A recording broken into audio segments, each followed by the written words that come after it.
The Sevastopol was not a pretty ship. Of course, no human ships were. The creature comforts of a pleasant environment were less important than efficiency to the Terran military. But the Sevastopol was on another level. Its shell was ragged and aged, exposed to the elements of both space travel and ship-to-ship combat. Spinal rail cannons sat like afterthoughts between auto-burst turrets, missile tubes shoved asymmetrically onto aft gunneries. The inside was worse. Signs of struggle were patched hastily by welders and adhesive, while plasma burns were covered by thin layers of paint. The Verdani technician certainly didn't like what he saw. "What in the name of light is this? This tin can is more repair cord and cheap steel than ship shell and wiring." He banged on a flimsy wall with the hammer, grasped between his forelegs. It dented easily and produced a lasting ring. "Junk! It's all junk!" "It works, doesn't it?" quipped a human engineer. "I've served in this tin can, as you put it, for a decade. It's economical." The tall mantis head sank in a manner akin to a human facepalm.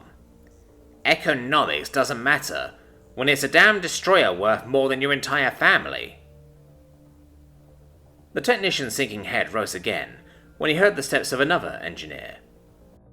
Observing the newly dented wall, she unhooked a spool of repair cord and loaded it into her tool, and the technician's focus returned to his adversary.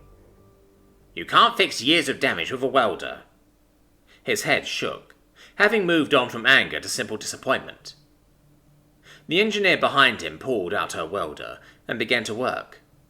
By the time he turned to watch her again, a layer of cooling metal filled in the dent. Satisfied, she hammered it flat before covering it in a quick coat of paint.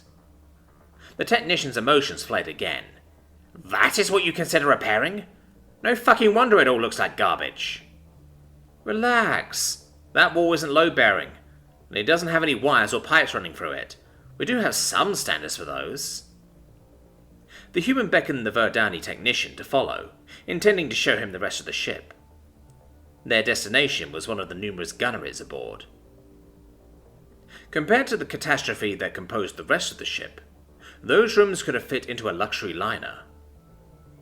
Sensor readouts sat on high-quality monitors next to turrescopes, displaying range, ammunition, and more information.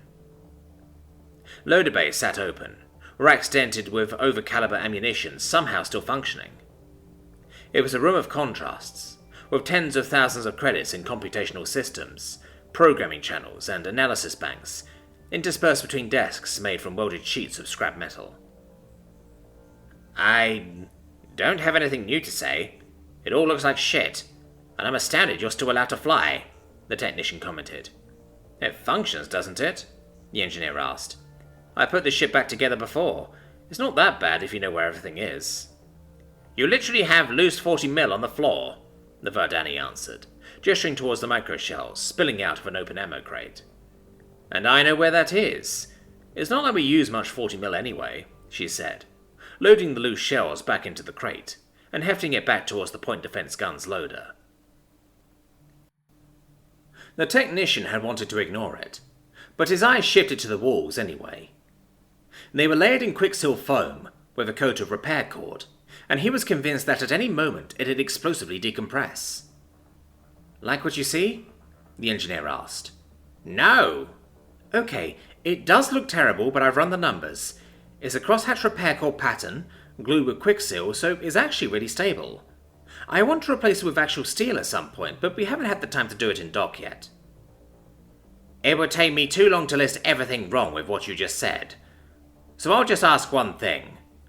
What fucking psychopath would want to repair this ship?" asked the Verdani. "A human one,"